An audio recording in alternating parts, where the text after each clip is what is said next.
ETF index mutual funds నేర్చుకుని stock మార్కెట్లో రాణించాలనుకుంటున్నారా? వెంటనే ఈ నెంబర్కి కాల్ చేయండి.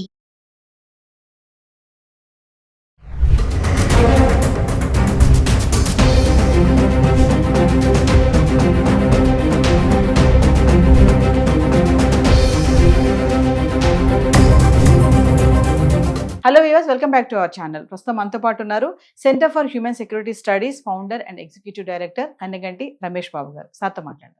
నమస్తే సార్. నవీన్ గారు నమస్తే అండి.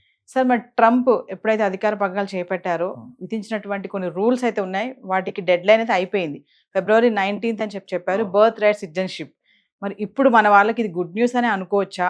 మరి కోర్టు అయితే స్టే ఆర్డర్ ఇచ్చింది. నెక్స్ట్ ట్రంప్ యాక్షన్ ప్లాన్ ఏముంటుంది అంటారు? ముఖ్యంగా సుమన్ టీవీ ద్వారా ఈ చర్చా కార్యక్రమానికి నన్ను పిలిచినందుకు నవీన గారికి I'm very thankful to you madam. It's always you know a wonderful platform to give information, right kind of information. అంటే మనము మన ప్రజలను ఎవరైతే సుమన్ టీవీ చూస్తున్నారో వాళ్ళని కరెక్ట్గా గైడ్ చేయడం చాలా important. 20 January 2025 47th president of United States of అమెరికాగా డొనాల్డ్ ట్రంప్ ప్రమాణ స్వీకారం చేసి ఇవాళ 21st February అంటే 1 month కంప్లీట్ అయింది. ఈ 1 month లో ఒక 100 ఎగ్జిక్యూటివ్ ఆర్డర్స్ తీసుకొచ్చి ప్రపంచాన్ని కుదిపేశాడు. ముఖ్యంగా భారతీయులను అయితే మరీ కుదిపేశాడు. సో ఏంటంటే మనము F1 స్టూడెంట్ వీసాల గురించి మాట్లాడుకున్నాము, H1B గురించి మాట్లాడుకున్నాము, J1 వీసాల గురించి కూడా కొద్దిసేపు మీరు అడుగుతారు. అన్నిటికీ మించి బర్త్ రైట్ సిటిజన్షిప్ అంటే పౌరసత్వము అమెరికాలో ఎవరికి ఉండాలి అనే దాని మీద మొన్నటి వరకు అంటే January 20, 2025 ముందల వరకేమో ఎవరైతే అమెరికాలో పుట్టారో వాళ్ళకి ఆటోమేటిక్గా పౌరసత్వం వచ్చేది. కానీ ట్రంప్ వచ్చి ఎగ్జిక్యూటివ్ ఆర్డర్ తీసుకొచ్చి ఏం చేశాడు, ఎట్టి పరిస్థితుల్లో మీలో అంటే దంపతులు అంటే భార్యాభర్తల్లో ఒకళ్ళకి కంపల్సరీగా H1B అన్న ఉండాలి, లేదా గ్రీన్ కార్డ్ అన్న ఉండాలి. మీరు ఏదో ఇక్కడికి వచ్చి స్టూడెంట్ వీసా మీద ఇంకో దాని మీద లేకపోతే వేరే విజిటర్స్ వీసా మీద B1 B2 మీద వచ్చి ఇక్కడ జన్మనిచ్చి ఇక్కడ ఏమంటే పౌరసత్వం రావాలంటే కుదరదని చెప్పేశాడు కదా. దానికి సంబంధించి 19th February డెడ్ లైన్, ఇది 2025. మరి 19th February అయిపోయింది, ఇవాళ 21st February ఉన్నాం. మరి ఏంటి అని అడిగారు మీరు ప్రశ్న.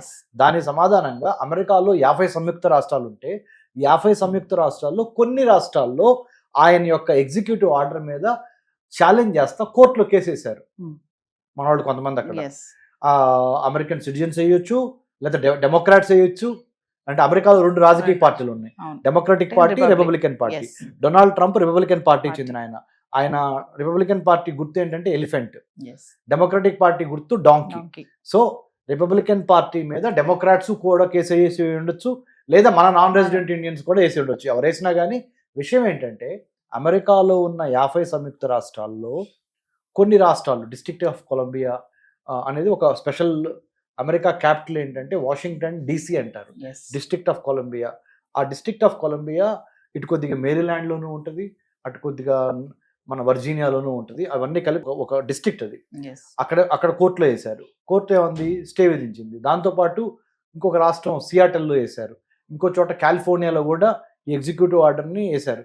ఈ 2-3 రాష్ట్రాల్లో ఆయన మీద అంటే ఆ యొక్క డెసిషన్ మీద కేసు వేసినప్పుడు ఏమన్నారంటే స్టే అంటే ఆలోచిద్దాం, దీని గురించి మాట్లాడదాము, డొనాల్డ్ ట్రంప్ చెప్పిందే కరెక్ట్ కాదు, ఇది సిటిజన్షిప్ ఓన్లీ ఎవరో ఒకళ్ళు H1B అన్న ఉండాలి, లేదా ఇక్కడ అమెరికన్ పౌరుడైనా ఉండాలి అనే దాని మీద మేము ఆ నిర్ణయాన్ని అమలు చేయడానికి మేము ఒప్పుకోవటం లేదు అని కోర్టులు కొన్ని కోర్టులు 2-3 కోర్టులు ట్రంప్ డెసిషన్కి వ్యతిరేకంగా తీర్పునిచ్చినాయి. కానీ సుప్రీంకోర్టులోకి వెళ్ళాలి, ఇది అమెరికాలో ఉన్న సుప్రీంకోర్టు వరకు వెళ్తే కానీ ఆ దేశం మొత్తానికి సంబంధించిన నిర్ణయం రాదు. So it is little premature to tell whether court decision of staying the executive order of the president Trump is still valid or it is not valid అనే దానికి ఇంకొద్దిగా టైం మనం తీసుకోవాలి. అంటే February 19th డెడ్ లైన్ అయిపోయినప్పటికీ ఇంకొద్ది time పట్టుద్ది. ఎందుకంటే American administration under president Trump will recalibrate, restrategize, rethinking చేస్తుంది. ఏది మరి నేను ఇలా చెప్పాను కదా, మరి కోర్టులో ఇట్లా అంటున్నాయి కదా, మరి ఇప్పుడు ఏం చేయాలి అని అమెరికన్ ప్రెసిడెన్సీలో ఉన్న ఇమిగ్రేషన్ అథారిటీస్ కానీ వేరే ఇంకా అఫీషియల్స్ కానీ ప్రెసిడెంట్ ట్రంప్కి చెప్తారు, సార్ మరి మనం అనుకున్న డెసిషన్ ఏంటి, ఎవరో ఒకళ్ళు దంపతుల్లో పేరెంట్స్లో ఒకళ్ళు అమెరికన్ సిటిజన్ అయ్యాను ఉండాలి, ఒకళ్ళు H1B అని H1B. ఉండాలి అనేది మనం రూల్ పెట్టాం కదా సార్ సిటిజన్షిప్ ఇవ్వాలంటే. మరి కొన్ని కోర్టులే మనకు వ్యతిరేకంగా చెబుతున్నవి.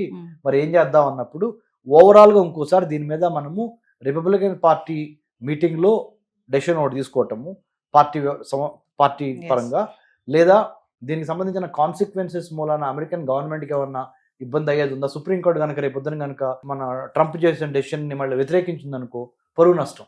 ఎస్ మీ సొంత సుప్రీంకోర్టును ఒప్పించుకోలేకపోయావు అనే పేరు మళ్ళీ ట్రంప్కి వచ్చింది. సో దీని మీద విధి విధానాల మీద కొద్దిగా టైం తీసుకుందాం సార్. యాజ్ ఆఫ్ నౌ ఎవరన్నా పుట్టితే ప్రస్తుతానికి అయితే మటుకి మన ఎగ్జిక్యూటివ్ ఆర్డరే చెల్లుద్ది. అంటే అర్థం Yes. ఏంటి, 19 ఫిబ్రవరికి తర్వాత ఎవరు పుట్టినా కానీ మేము పౌరసత్వం ఇవ్వము అనే దాని మీదే ఉంటుంది. ఎందుకు, అన్ని కోర్టులు కలిసి ముక్త కంఠంతో వ్యతిరేకించాల. ఎస్ కాబట్టి president Donald Trump's executive order related to citizenship birth రైట్కి సంబంధించినంత వరకు ఆయన చెప్పిందే వేదము, ఎస్ అదే నడుచుద్ది కొన్నాళ్ళు.